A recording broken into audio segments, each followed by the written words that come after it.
নিঃসন্দেহে টেলিপাড়ার আগামী দিনের নায়িকা হবার তালিকায় নাম তুলেছেন সাইনা চ্যাটার্জি।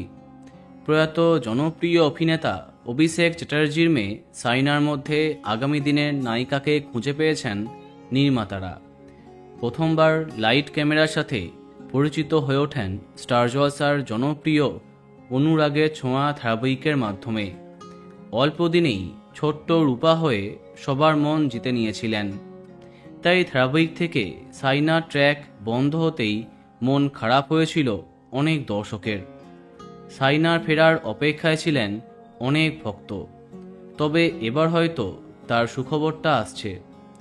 ফের নতুন ধারাবাহিকে তার ফেরার গুঞ্জন সামনে আসছে। সূত্রের খবর, নতুন দুটি ধারাবাহিকের প্রস্তাব তার কাছে গেছে।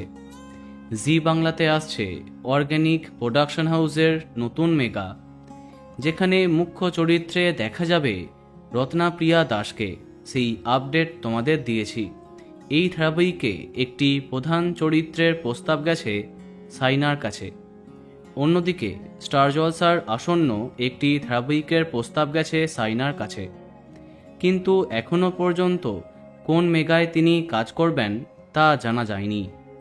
জানা যাচ্ছে ভালো চরিত্রের জন্য অপেক্ষা করছে সাইনা, তাই সময় নিচ্ছে আগামী প্রকল্প বেছে নেবার জন্য। তবে খুব শীঘ্রই আবার ছোট পর্দায় ফিরছে সাইনা চ্যাটার্জি। দেখা যাক কোন চ্যানেলে তাকে দেখবে দর্শক। দেখা যাক কার বিপরীতে তাকে দেখা যায়। তো বন্ধুরা, এখন তোমার কি মন্তব্য কমেন্টে জানাতে পারো। আর এই রকমই আরও অনেক ভিডিও পেতে সাবস্ক্রাইব কারেন্ট বস। ধন্যবাদ।